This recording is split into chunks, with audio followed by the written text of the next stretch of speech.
السلام علیکم ورحمۃ اللہ وبرکاتہ۔ میں اس وقت سفر میں ہوں اور بیمار ہوں۔ میرے لیے دعا کی درخواست ہے۔ جو میرے لیے دعا کرے گا میں اس کے لیے بھی دعا کروں گا انشاءاللہ۔ اب میں جو پڑھا رہا ہوں وہ پڑھ لیجئے۔ اے میرے پیارے اللہ، ساتویں آسمان کے اوپر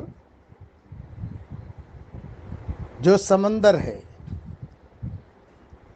اور اس میں جو مخلوق ہے، وہ جو تیری تسبیح اور تیری تحمید اور تیری تحلیل اور تیری تکبیر بیان کرتی ہے، اور دنیا کی جتنی مخلوق آپ نے بنائی ہے، نیچے کے سمندر، زمینوں میں جو ہے وہ جانور، پرندے، جتنی تیری تسبیح بیان کرتے ہیں، وہ الگ الگ زبانوں میں تسبیح بیان کرتے ہیں۔ اے اللہ، میں بھی وہی تسبیح آپ کی بیان کرتی ہوں۔ بس سب کے ساتھ شریک ہو گئے ہم بھی، ہاں۔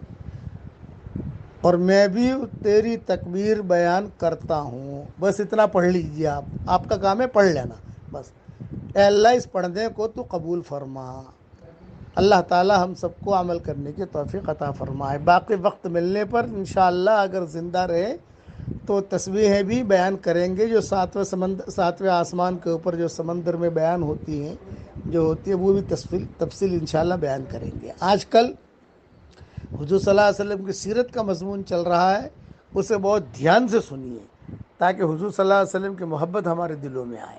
اللہ تعالی ہم سب سے راضی ہو جائے، اور اے اللہ ہماری آنکھوں میں تیری محبت کا سرما لگا دے۔ آمین۔ وآخر دعوانا ان الحمد للہ رب العالمین۔